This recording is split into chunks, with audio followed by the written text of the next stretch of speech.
ইতিমধ্যেই সরকার অনুমোদিত স্কুলে চালু হয়েছে শিক্ষকদের আপোষ বদলি। সাধারণ বদলিরও বিধি এসেছে। এবার সেই সুযোগ সরকার অনুমোদিত কলেজ শিক্ষকদের জন্যও। কলেজ সার্ভিস কমিশন আপোষ বদলির প্রস্তাব পাঠিয়েছিল সরকারের কাছে।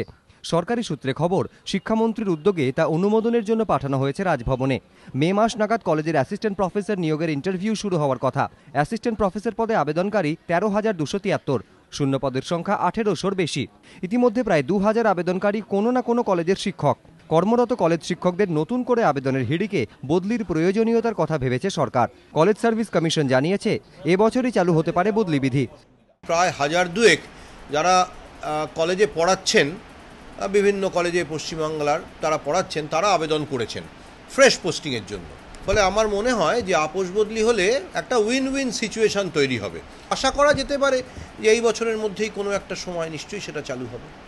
রাজ্যের কলেজগুলিতে অ্যাসিস্ট্যান্ট প্রফেসর পদে আবেদনে যতটা আগ্রহ, ততটাই অনীহা অধ্যক্ষ পদে। প্রফেসরদের সঙ্গে বেতনক্রমের নামমাত্র ফারাক, ছাত্র সংঘর্ষ, নানা কারণে দীর্ঘদিন ধরে অধ্যক্ষের আকাল রাজ্যের কলেজগুলিতে। এর আগে 131টি কলেজের অধ্যক্ষ পদে প্রার্থী চেয়ে বিজ্ঞাপন দেওয়া হয়। আবেদন করেন 86 জন। তার মধ্যে 42 জন অধ্যক্ষ নিয়োগের জন্য সুপারিশ করতে পেরেছে কলেজ সার্ভিস কমিশন। এই আকাল মেটাতে এবার কেন্দ্রীয়ভাবে অধ্যক্ষ পদের প্যানেল তৈরির সিদ্ধান্ত নেওয়া হয়েছে। সেক্ষেত্রে স্কুল শিক্ষকদের মতো অধ্যক্ষরাও মেধা তালিকা অনুযায়ী পছন্দসই কলেজ বেছে নেবেন।